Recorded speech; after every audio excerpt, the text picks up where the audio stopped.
Sir हाँ hello.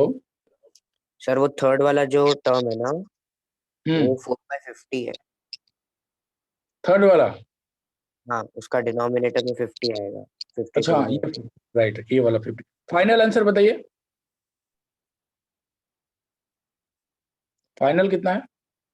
Sir 6/5/525। ठीक है ना, जो भी 6/5/525 6/5/5 25। ठीक, ओके। अब ये समझ में आ गया होगा, ये मल्टीप्लिकेशन थ्योरम के क्वेश्चन थे, मल्टीप्लिकेशन थ्योरम। ठीक है, और इसके आगे हम पढ़ते हैं। अब हम मल्टीप्लिकेशन हो गया ना, अब हम पढ़ेंगे जो इसके आगे टोटल थ्योरम प्रोबेबिलिटी। ये मेन है, total theorem probability. Total theorem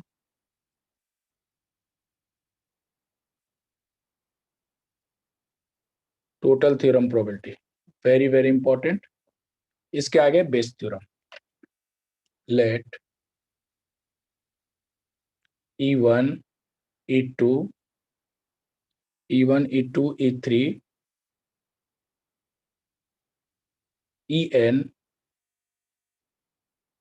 En are mutually exclusive event. Mutually exclusive event, ठीक है, and as well as exhaustive event.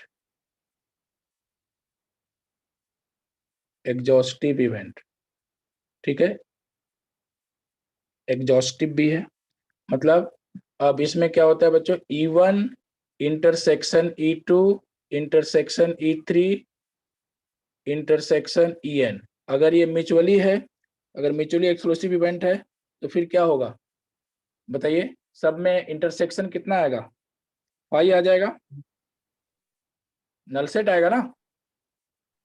And exhaustive event है, तो एग्जॉस्टिव का क्या मतलब होता है? E1 union E2 union E3 union En sample space के इक्वल आ जाएगा, इस सैंपल स्पेस के इक्वल आ जाएगा। ये एग्जॉस्टिव का डेफिनेशन होता है। म्यूचुअली एक्सक्लूसिव मतलब इंटरसेक्शन 5 हो जाएगा नल सेट, और एग्जॉस्टिव अगर है तो एग्जॉस्टिव में सभी इवेंट का यूनियन सैंपल स्पेस आता है। जैसे एक डाइस को थ्रो किया, तो जो E1 है, E1 with the event of getting odd number and E2 with the event of getting even number. तो E1 और यूनियन E2 कितना आएगा? Sample space. Odd plus even कितना आएगा? टोटल का टोटल सैंपल स्पेस कवर कर लेगा। तो इसमें क्या होता है कि हम जितने भी इवेंट है सबका अगर यूनियन निकाल दे तो वो सैंपल स्पेस के इक्वल आना चाहिए। इसको बोलते हैं एग्जॉस्टिव इवेंट। एक 52 कार्ड्स का एक पैक है, तो E1 क्या है? रेड कार्ड का प्रोबेबिलिटी है, और E2 क्या है? ब्लैक कार्ड का प्रोबेबिलिटी है। तो रेड और ब्लैक दोनों मिलकर 52 हो जाएगा कि नहीं? तो ऐसे इवेंट को हम बोलते हैं एग्जॉस्टिव इवेंट। ठीक है, तो बच्चों अब इसका डायग्राम समझ लेते हैं। डायग्राम कुछ ऐसा दिया हुआ है,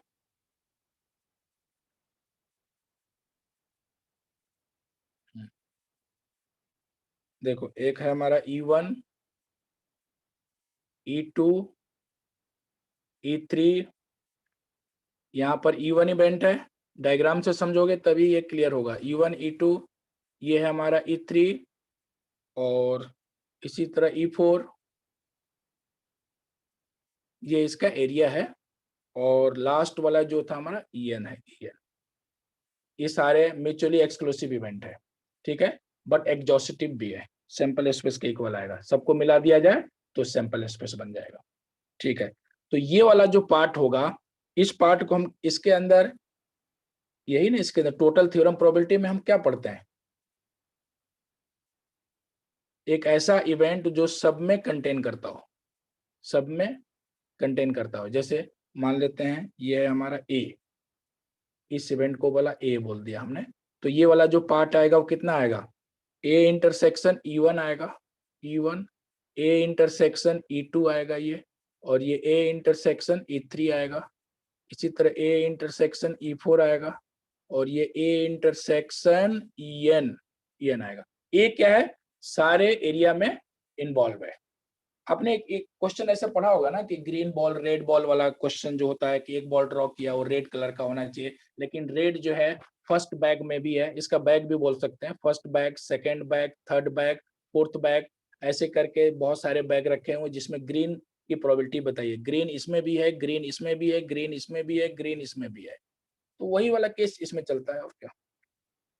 तो इवेंट ए जो है, इवेंट ए मैं लिख देता हूं, इवेंट ए अकर्स, लिखते जाइए आप भी, with any one of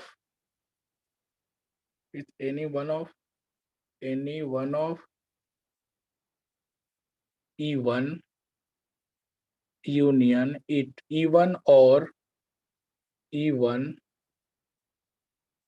और E2 और E3, ठीक है, इनमें से किसी में भी आ सकता है, ठीक है ना, और EN। तो अब आपको बताना है प्रोबेबिलिटी ऑफ, पूछा क्या जाएगा इसमें, प्रोबेबिलिटी ऑफ ए का प्रोबेबिलिटी बताइए, ए का प्रोबेबिलिटी, ठीक है बच्चों। तो ए का प्रोबेबिलिटी कितना आएगा, उस इवेंट की प्रोबेबिलिटी बताइए जो इस एरिया में भी हो सकता है, इसमें भी है, इसमें भी है, इसमें भी है, इसमें भी है। तो ए का प्रोबेबिलिटी कितना आएगा, तो probability of E1 intersection A, ठीक है, इसमें भी हो सकता है और इसमें भी है। तो और का मतलब क्या होता है, म्यूचुअली एक्सक्लूसिव इवेंट। तो P of E2 intersection A इसके अंदर भी है, और P of E3 intersection A, क्योंकि थर्ड के अंदर भी ये इवेंट कंटेन करता है, ठीक है। और लास्ट कितना होगा, P of EN intersection A, ठीक है।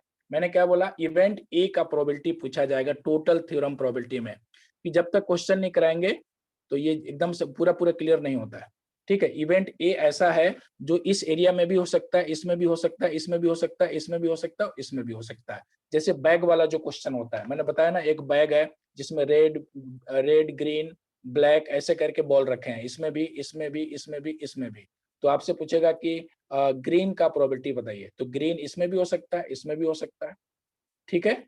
तो अब ये क्या है, सारे इवेंट क्या है, ये सारे इवेंट म्यूचुअली एक्सक्लूसिव है ना, ठीक है। तो म्यूचुअली एक्सक्लूसिव है, तो म्यूचुअली एक्सक्लूसिव में क्या होता है, प्लस होता है, सारे प्लस हो जाएंगे। अब इसी को आप डिफाइन कर दीजिए, इसका फॉर्मूला बताइए बच्चों क्या होता है, इसका फॉर्मूला क्या होता है इसका, P of E1 into P of E1 into A by E1 होगा, ठीक है। अच्छा, इसका प्रोबेबिलिटी कितना होगा, P ऑफ E2, ये फॉर्मूला होता है ना मल्टीप्लिकेशन थ्योरम से, और A बाई E2, ठीक है। इसी तरह यही तो होता है total theorem probability, P of E3 into P of A by E3 and so on. Last वाला क्या है हमारा, P ऑफ AN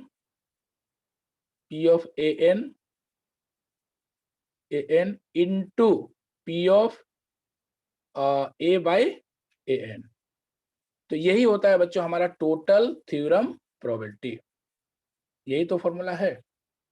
इसी को शॉर्टकट में कैसे लिखा जाता है, P of A is equal to sigma P of ER into P of A by ER, और R की वैल्यू 1 से लेकर n तक रख देंगे। तो यही इसका शॉर्टकट हो गया। तो ये इसको ध्यान रखिए, इसको हम बोलते हैं टोटल थ्योरम प्रोबेबिलिटी। हाँ ये देखिए। अच्छा, बेस थ्योरम में क्या होता है रुचिर, बेस थ्योरम में क्या होता है, एक्चुअल अपॉन टोटल। ये टोटल थ्योरम नीचे तो यही आता है ना बेस थ्योरम में, बेस थ्योरम में आपने पढ़ा है ना, एक्चुअल अपॉन ये वाला टोटल आ जाएगा, फेवरेबल अपॉन टोटल, ये टोटल पॉसिबिलिटीज है। उसमें क्या पूछा जाता है कि फर्स्ट बैग में भी ग्रीन है, सेकंड में भी ग्रीन है, थर्ड में भी ग्रीन है, फोर्थ में भी ग्रीन है। तो बताना है कि ये ग्रीन बॉल थर्ड बैग का होना चाहिए, ये ग्रीन बॉल जो है, ठीक है, वो किस बैग का होना चाहिए, तो थर्ड बैग का होना चाहिए। तो थर्ड को ऊपर रख दो, बाकी अपन टोटल कर दो, तो वही तो हमारा क्या होता है, बेस थ्योरम होता है। तो मैं यहाँ पे समझ भी लेता हूँ बेस थ्योरम भी, अभी खत्म ही कर देते हैं। बेस थ्योरम, बेस थ्योरम में बच्चों क्या फॉर्मूला लगता है, देख लीजिए। फॉर्मूला लिख देते हैं क्योंकि अब हम क्वेश्चन करेंगे आराम से। तो बेस थ्योरम में बताइए ये फॉर्मूला क्या लगता है, सब कुछ तो वैसे ही रहता है ना, कंडीशन पी ऑफ, ये होता है हमारा Bayes theorem, P of E I by A, E I by A equal to, ये लगता है हमारा P of E, P of E, E I, E I into P of A by E I whole divided by total, total theorem probability. तो total theorem probability कितना है, मतलब एक बार लिख लो, तो यहाँ पे whole divided by total probability. हाँ, तो ये आ जाएगा कितना, जैसे पी ऑफ, टोटल प्रोबेबिलिटी होता है क्या, पी ऑफ ए से डिनोट करते हैं हम, E I into P of A by E I. अभी समझा देते हैं, थोड़ा फॉर्मूला डिफिकल्ट रहता है, पी ऑफ ए।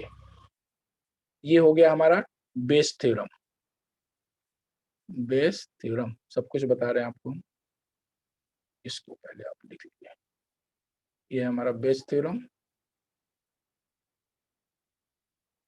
ठीक है। और इसी में अब ई आई क्या लिखा हुआ है, ये आपको कंफ्यूजन क्रिएट कर रहा होगा। तो देखिए, जैसे अगर आपसे पूछा जाए कि वो ग्रीन बॉल जो है, जो सिलेक्ट किया है आपने, बहुत सारे बैग रखे हुए हैं, वो सेकंड बैग का ही होना चाहिए, तो आप यहाँ पे E2 लिखेंगे, P of A by E2 लिखेंगे, ठीक है। और बैग टोटल 3 है, मान लीजिए टोटल बैग 3 है, तो नीचे कितना आ जाएगा, P of E1, P of A by E1 plus P of E2, P of A by E2, ठीक है। अगर 3 बैग है तो एक और ऐड कर दो इसमें, plus P of E3, P of A by E3। ऐसे करके जितने भी बैग रखे हुए हैं, मैं क्या बोल रहा हूँ, जैसे फर्स्ट बैग हो गया, सेकंड बैग हो गया, थर्ड बैग हो गया, इसमें भी black green green, black green, black green रखा हुआ है, ठीक है। क्वेश्चन, तो आपसे ये पूछा जाएगा कि भाई इसमें से एक बॉल ड्रॉ किया गया, इन तीनों बैग में से, इन तीनों में से एक बॉल ड्रॉ किया गया, वो ग्रीन होना चाहिए।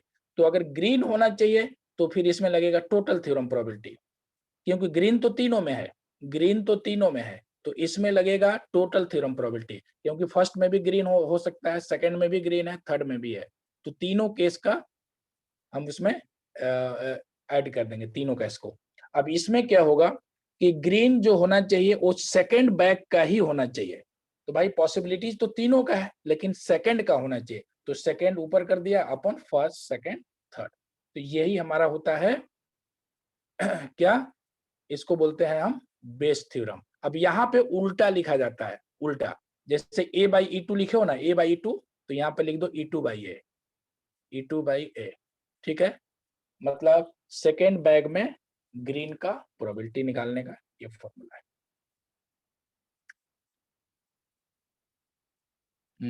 तब चलिए अब हम प्रॉब्लम्स लेंगे। चलिए, क्वेश्चन ये है, a question, a bag contains 3 red and 4 black, 3 red and 4 black, and another bag contains 5 red and 6 black balls। ये बैग फर्स्ट है और ये बैग सेकंड है, ठीक है ना। अब क्या करना है आपको कि इसमें से क्या कहता है कि red ball and 1 ball is drawn. 2 question एकदम बोर्ड लेवल का करेंगे ताकि समझ में आ जाए। 1 ball is drawn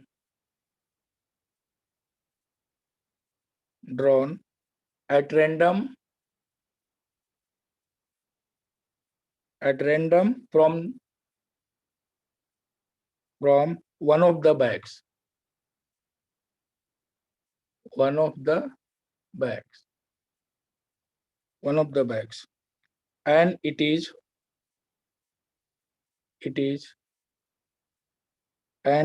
found to be red color. पता चला ये रेड कलर का है. Red colour. Find the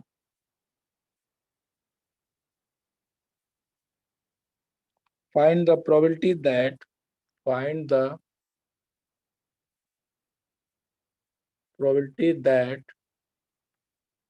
it was drawn from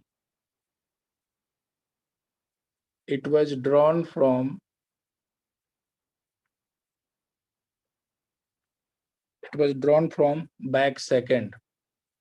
तो बच्चों ये पढ़ के समझ में आया क्या आपको? ये इसमें लगेगा बेस थ्योरम. टोटल लगेगा कि बेस थ्योरम? पहले बताओ. इस क्वेश्चन में बेस थ्योरम. बेस थ्योरम इसलिए लगेगा कि it was drawn from back second. वो सेकंड बैक का ही होना चाहिए, थर्ड बैक का होना चाहिए, फर्स्ट बैक का होना चाहिए.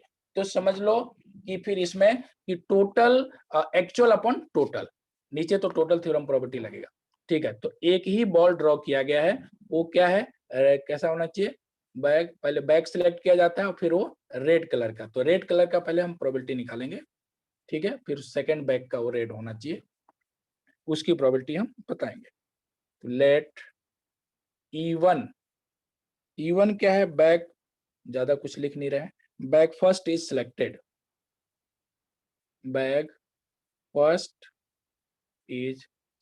पहले बैग सिलेक्ट करोगे ना, तभी तो बॉल निकालोगे ना. सिलेक्टेड. ठीक है. अच्छा, E2 क्या है? Bag second is selected. E3 क्या है? थर्ड इवेंट है. सिलेक्टेड. हाँ, E3 क्या है? सिलेक्ट. अच्छा, E3 तो 2 ही बैग है ना इसमें, तो अब यहाँ पर A लेना पड़ेगा. वो रेड कलर आना चाहिए. तो A जो है हमारा सिलेक्टेड बॉल इज ऑफ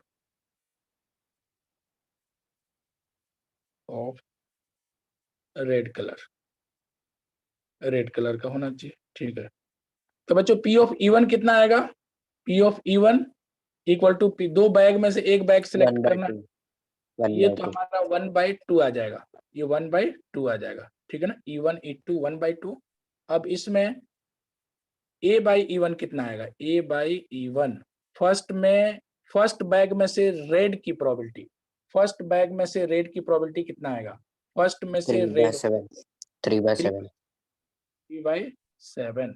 अच्छा, सेकंड बैग सिलेक्ट कर चुका हूं, उसमें से रेड की प्रोबेबिलिटी ये बताइए कितना आएगा? सेकंड 5/11.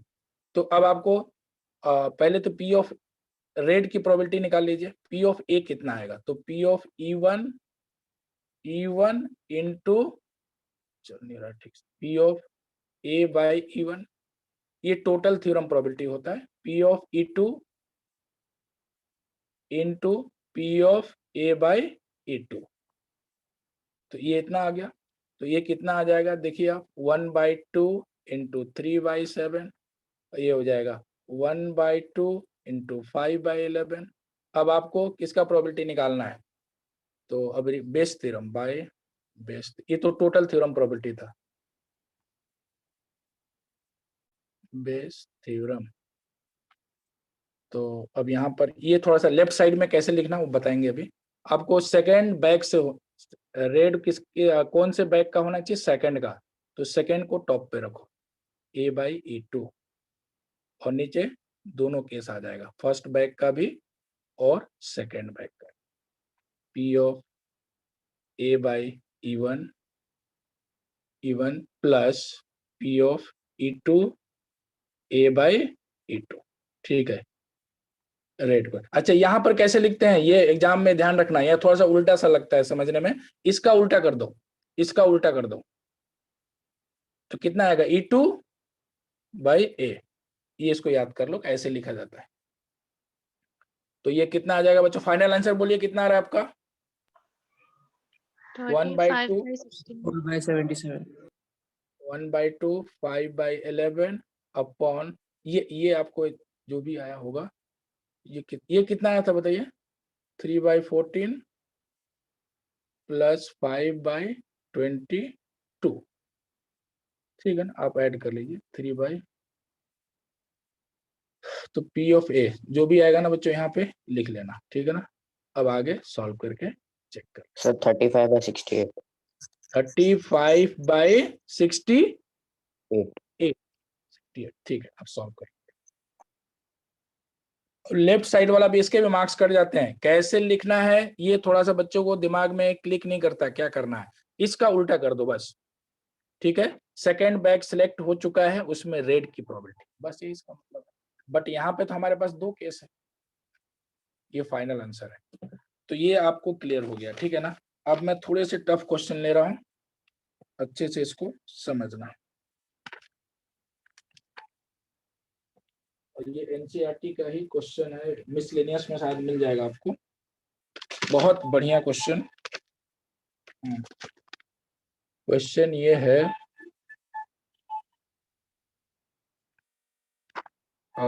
बैग फर्स्ट और ये बैग सेकंड, फर्स्ट बैग है और ये सेकंड है,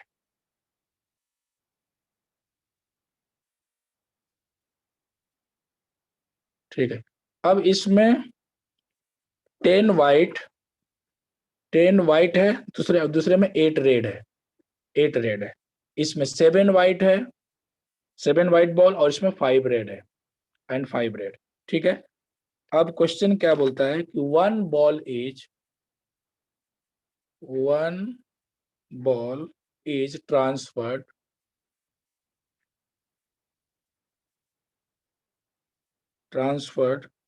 from bag first to bag second without noticing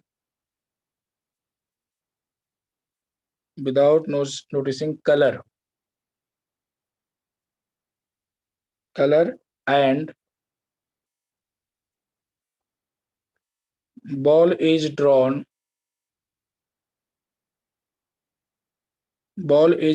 from the bag second,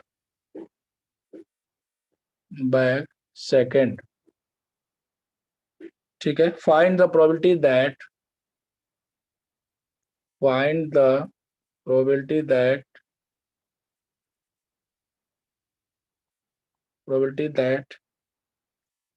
ball drawn is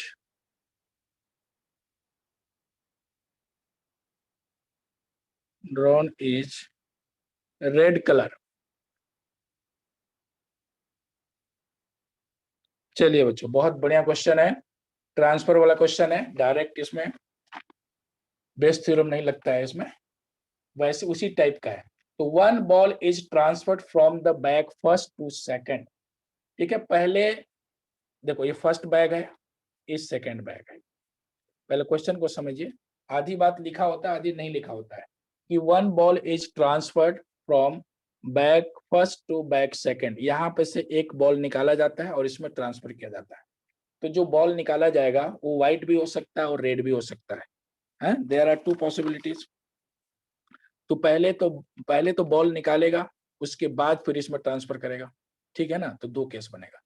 without noticing, colour भी नोट नहीं कर रहा है, ठीक है? तभी तो 2 केस बन रहा है। Ball is drawn from the back second, ठीक है? इसमें फिर उसके बाद यहां से बॉल निकालता है, इसमें से निकाल के इसमें ट्रांसफर किया, फिर ठीक है, फिर इसके बाद यहां से बॉल निकालता है तो वो रेड कलर का होना चाहिए, यही तो पूछ रहा है। चलिए, तो फाइनली हमें रेड कलर का बॉल निकालना है। तो पहले E1 क्या है? E1 को मान लिया transferred ball is one of, क्या हो सकता है बताइए? ट्रांसफर्ड बॉल ठीक है, is of white colour, white colour का होगा। ठीक है, अगर ये व्हाइट कलर का मान लिया, दूसरा क्या है, ट्रांसफर बॉल, ये रेड हो सकता है, रेड हो सकता है। और अब हमें रेड का ही प्रोबेबिलिटी निकालना है, बट हमें फाइनली हमें रेड का ही प्रोबेबिलिटी, रेड बॉल की प्रोबेबिलिटी निकालना है। इसका प्रोबेबिलिटी कितना होगा?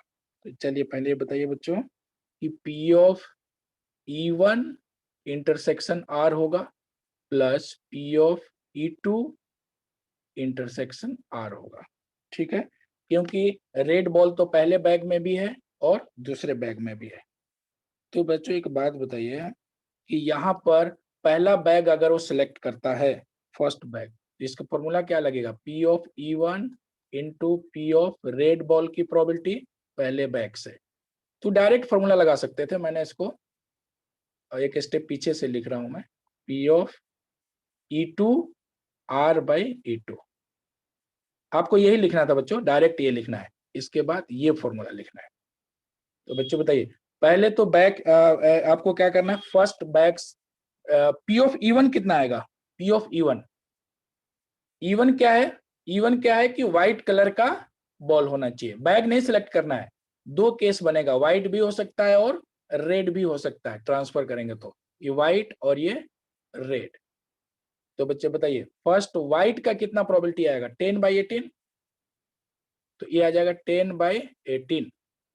अच्छा, अगर वो व्हाइट कलर का पहला बॉल व्हाइट कलर का होता है तो 10/18, और अगर वो रेड कलर का होता है तो, रेड कलर का होता है तो 8/18, 8/18।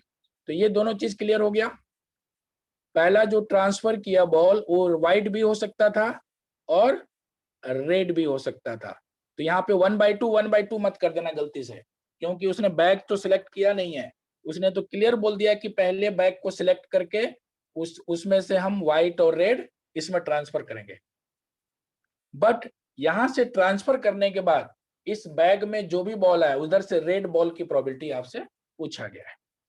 तो ये अब बताइए कि अगर उसने व्हाइट बॉल ट्रांसफर किया होगा, व्हाइट बॉल अगर ट्रांसफर किया होगा बच्चों, तो अब आपको बताइए जरा कि व्हाइट बॉल अगर ट्रांसफर किया है तो रेड बॉल की प्रोबेबिलिटी कितना होगा, बता सकते हैं, रेड बॉल की प्रोबेबिलिटी? सर कौन से बैग से? सेकंड बैग से सर 5/13। 5/13। हाँ, तो यहाँ पे उल्टा थोड़ा सा लिखना पड़ेगा, फॉर्मूला चेंज हो जाएगा बच्चों, फॉर्मूला चेंज हो जाएगा। E2 दोनों जगह E2 ही आएगा, क्योंकि वो रेड तो ट्रांसफर करने के बाद दोनों सेकंड बैग से ही निकालता है ना, तो यहाँ पे E1 नहीं आएगा, E2 आएगा। ठीक है, इनटू 5/13। ठीक है, अच्छा मान लीजिए अगर वो व्हाइट बॉल ट्रांसफर हुआ होगा तो, अच्छा एक second, red sir, red second वाले में रेड। रेड, अगर रेड बॉल इधर से, रेड बॉल इसमें आ गया तो, रेड आ गया तो 6 रेड हो जाएगा, 6 रेड हो जाएगा, 6/13 हो जाएगा, बस खत्म कहानी, 6/13। देखो कितना आसान था कि अगर यहां से व्हाइट बॉल इसमें ट्रांसफर होता है तो सैंपल स्पेस बढ़ जाएगा, बट रेड तो हमारे पास अभी भी 5 ही है, तो 5/13। और अगर वो रेड बॉल इसमें ट्रांसफर करता है तो सैंपल स्पेस भी चेंज होगा और फेवरेबल इवेंट भी चेंज होगा, क्योंकि रेड जो है वो 6 हो जाएगा, तो 6/13, 6/13। क्योंकि दोनों केस में हमें रेड बॉल का ही प्रोबेबिलिटी चाहिए, और किस बैग से चाहिए, तो सेकेंड बैग से, इसीलिए मैंने यहाँ पे E2 लिखा है और यहाँ भी E2 लिखा है। और नहीं भी लिखेंगे डायरेक्ट भी, अगर इसमें लिखने में दिक्कत है तो आप ऐसे कर लो, डायरेक्ट यही लिख लो ना, ये वाला स्टेटमेंट लिख लो बस। तो कितना आ गया बच्चों, ये आपका कितना आंसर आएगा फाइनल बताइए? तो 10 50 बाई, अच्छा ये 48 हो जाएगा, ये मल्टीप्लाई करो, डिनोमिनेटर कितना आ रहा है, 50/18 इंटू 13, और ये 48/18 इंटू 13, तो ये तो आपका 98 हो जाएगा। डिनोमिनेटर आप लिख लेना मल्टीप्लाई करके। कैंसिल भी हो सकता है, ये कुछ कैंसिल भी हो जाएगा, कैंसिल करके लिख लेना। तो ये आपको समझ में आ गया। अच्छा एक बात बताइए कि इसी क्वेश्चन में अगर पूछा होता है कि 2 बॉल्स ट्रांसफर किया गया, 2 बॉल्स, सिंगल के लिए तो कोई कंफ्यूजन नहीं है बच्चों। सिंगल में तो कोई भी बच्चा भी बता देगा कि अगर व्हाइट बॉल ट्रांसफर हुआ तो सैंपल स्पेस बढ़ जाएगा, फिर रेड की प्रोबेबिलिटी पूछा गया। अब रेड अगर यहाँ से ट्रांसफर हुआ होगा तो 6 रेड हो जाएगा और सैंपल स्पेस भी एक बढ़ जाएगा, 13 हो जाएगा। ठीक है, लेकिन जब 2 बॉल ट्रांसफर होगा तो कितने केस बनेंगे? रुचिर बताइए, अगर इसमें से 2 बॉल निकाल के इसमें ट्रांसफर किया जाता है तो ये थोड़ा टफ हो जाता है और 6 मार्क्स में आ सकता है एग्जाम में, ये ध्यान रखना। प्रोबेबिलिटी के ऐसे ही क्वेश्चन 6 मार्क्स में आते हैं, सेक्शन डी। हाँ, मैं आपसे ये पूछ रहा हूं कि अगर 2 बॉल्स अगर यहां से निकाल के फर्स्ट में से सेकंड में ट्रांसफर किया गया तो कितने सारे केस बनेंगे? दोनों व्हाइट हो सकते हैं, बोलो, दोनों रेड हो सकते हैं, और एक व्हाइट और एक व्हाइट हो सकता है, अदर रेड हो सकता है, तो 3 केस बनेगा।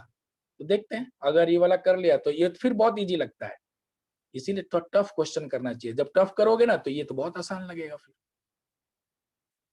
हाँ, सेम यही क्वेश्चन है बच्चों, और इसी में से मैं क्वेश्चन नंबर 3, ये बहुत जरूरी है आपको समझना। ठीक है सर पिछले वाले का फाइनल आंसर क्या था? इसका कैंसिल कर लीजिए ना, इसमें क्या है बताइए, आप ही बताइए आंसर मेरा लिखना आया, नहीं। अच्छा फिर ठीक, मेरा 49/117 है।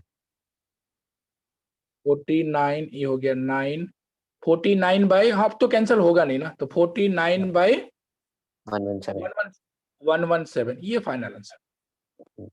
ठीक है, अच्छा फर्स्ट बैग ये है हमारा सेकंड बैग, ठीक है ना। अब इसमें ये बहुत इंटरेस्टिंग क्वेश्चन है, first bag and second bag. तो इसमें क्या है, वही सेम ही रखते हैं क्वेश्चन, 10 व्हाइट एंड 8 रेड। ठीक है, इसमें 7 व्हाइट है और 5 रेड है। ठीक है, 2 balls are transferred, very important question, 2 balls are transferred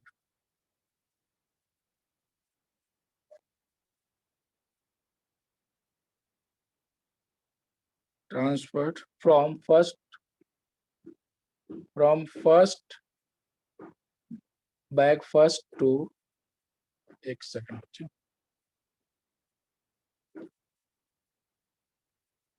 bag first to bag second। ठीक है, अब विदाउट, सब कुछ वैसा ही है, without noticing colour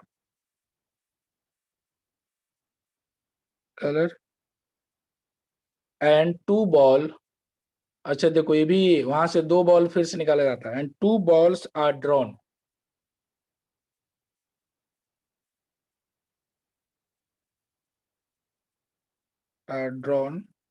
from the back second,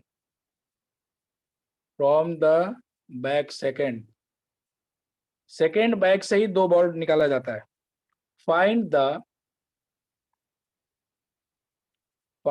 the probability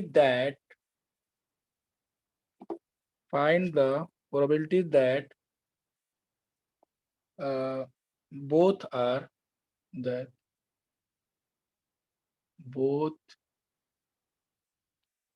both balls are red colour. चलिए बताइए अब कैसे होगा, रेड कलर, बताइए जरा क्या होगा इसमें। अब जरा सोचिए कि यहां से, मैं आपको समझा देता हूं बढ़िया से, पहले क्वेश्चन, ये आंसर आपको देना है। यहां से 2 बॉल निकाला जाता है तो 3 केस होगा, दोनों ही व्हाइट हो सकता है, मतलब ऐसे लिख देता हूँ, व्हाइट, दोनों के दोनों व्हाइट हो सकता है, व्हाइट, रेड हो सकता है, red and red, white and red, ये हो सकता है। अब इसमें रेड एंड व्हाइट मत बना लेना, ठीक है, यहाँ पर तीन ही केस बनेगा,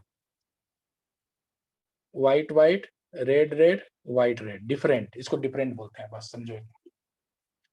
तो बच्चों पहले तो फॉर्मूला क्या लगेगा इसमें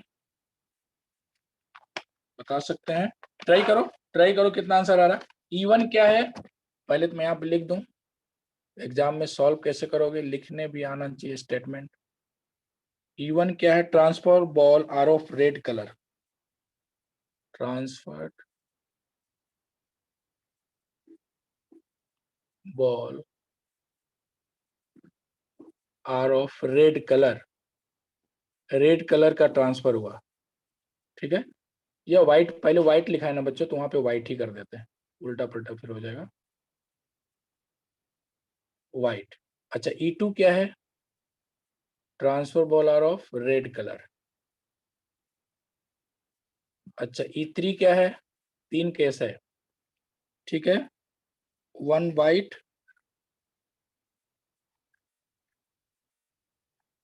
one white and one red, one red, one white and one red. और ए क्या है, ए जिसका हमें प्रोबेबिलिटी निकालना है, A be the event that, A be the event that, event that ball drawn is red colour, ball drawn is red colour, वो red colour का होना चाहिए, ठीक है बच्चों। तो अब हम फॉर्मूला लगा देते हैं, प्रोबेबिलिटी ऑफ रेड बॉल, तो प्रोबेबिलिटी ऑफ ए मतलब रेड बॉल की जो प्रोबेबिलिटी होगा वो कितना होगा, तो इसमें टोटल थ्योरम प्रोबेबिलिटी लगेगा, P of E1 into P of two red, two दोनों के दोनों रेड होना चाहिए, two red upon E1 plus P of E2, ये क्या होना चाहिए, दोनों के दोनों व्हाइट होना चाहिए, ठीक है ना बच्चों। तो यहाँ पे प्रोबेबिलिटी ऑफ, अच्छा E2 इंटरसेक्शन, यहाँ से E1। अच्छा एक काम करो, इसमें थोड़ा सा कंफ्यूजन क्या हो जाता है कि इसमें E2 लिखना पड़ेगा यहाँ पे, है ना, तो यहाँ भी E2 आएगा, तो इससे अच्छा है कि डायरेक्ट ही लिख लो। फॉर्मूले बनाने में इसमें दिक्कत आती है, क्यों दिक्कत आती है, क्योंकि ये यहाँ से बॉल ट्रांसफर करके हर बार वो बॉल कहाँ से निकालेगा, यहाँ से ट्रांसफर करेगा, बॉल निकालेगा कहाँ से, हर बार वो बॉल जो है सेकेंड बैक से निकाल रहा है, तो हर जगह E2 करना पड़ जाता है, E1 नहीं चलेगा, E2 चलेगा। तो डायरेक्ट मुझे आंसर बताइए, पहले बताओ कि अगर फर्स्ट P ऑफ E1 कितना आएगा,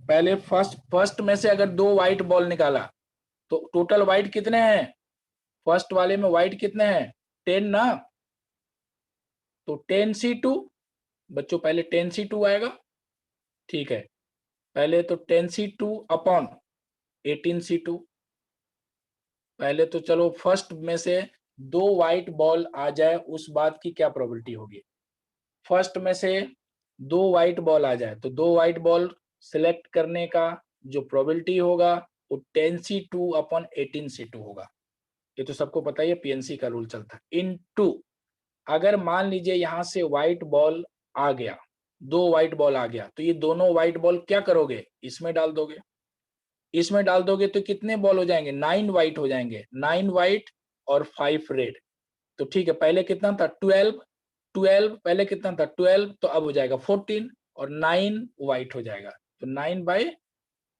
तो अब देखो वहां से दो बॉल निकालना है, तो 9/14 मत कर देना, 7C2/14C2 हो जाएगा, क्योंकि दो बॉल निकालता है, प्लस दूसरा केस, फिर से जिनको दिक्कत है वो पूछ सकते हैं, पहले वो व्हाइट बॉल, दो व्हाइट बॉल निकाला तो 10C2 अपॉन 18C2, और ये दोनों व्हाइट बॉल सेकेंड बैग में ट्रांसफर